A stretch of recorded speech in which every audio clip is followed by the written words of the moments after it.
The truth is that Netanyahu said in 1996 in a book called Fighting Terrorism, he laid out the whole plan. Usually when there are terrible plans, they don't hide them. Hitler wrote Mein Kampf. And I'm not meaning to make simplistic comparisons. I'm just making the point that people say what they're going to do. Netanyahu wrote in 1996 his plan for how he was going to make Israel safe. Brzezinski wrote in 1997 a different book called The Grand Chessboard of how he was going to make the United States the world's unipolar power. So they write the story, and you can go back and evaluate. Did they know what they're talking about? Are they full of BS? Did they cause a lot of trouble? So just on 2 points. Brzezinski in 1997 says the U.S. can expand NATO. Russia will have no choice but to accede. What's Russia going to do? Is it going to become an ally of China? No way, says Brzezinski. You know, okay, interesting. Didn't quite get that one right, Zbig. Netanyahu has a different idea, and it's coherent, but it's kind of madness. His idea is we captured the Palestinian lands in 1967, and we're never going to give them back. So we're just going to rule over the Palestinians. There's a second take which says we're not going to give it back because God in the year 700 BC or in the year 1000 BC, but written in a book, the book of Joshua in the year 700 BC, told us it's ours. And there are people that absolutely believe that as well. Netanyahu spells out very clearly the following story. He says we're going to keep the land. There will be resistance, Hamas, Hezbollah, other militant resistance. What will we do about it?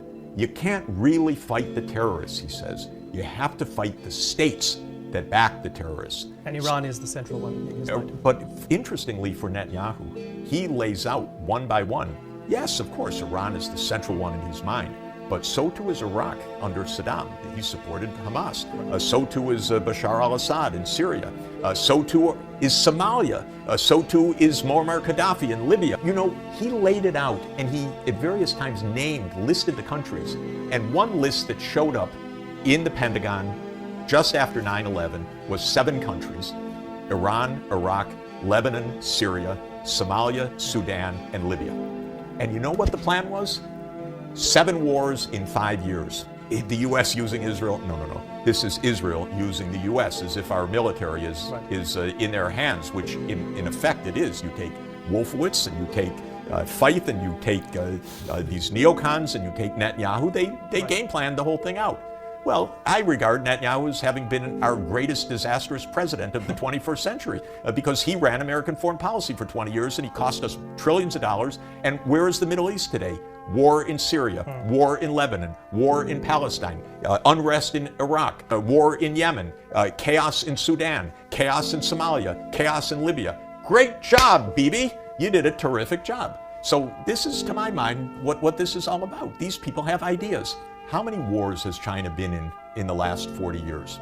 Let me count them. That would be 0. Not one war in 40 years. When was the most recent war that China was in? January 16 to February 16, 1979. 1 month in a conflict with Vietnam, which had to do actually with Vietnam having overthrown a government in Cambodia. Okay, 1 month. We are not at dire risk from China. China is not mass murdering its population, but we are gearing up in the United States for war with China. Why? In 2015, they say that China has become so powerful that it threatens American primacy, and China's rise is no longer in America's interest. And so you watch this mentality in the U.S. go into effect. Suddenly, because China's economically successful, they're not just economically successful, they're the enemy. Right. So everything becomes rhetoric. In the case of Ukraine, which I have followed from 1990 as advisor not only to Mikhail Gorbachev and advisor to Yeltsin, but also advisor to President Leonid Kuchma of Ukraine. I was advising the Ukrainian government in 1994. I'm not against Ukraine in any way.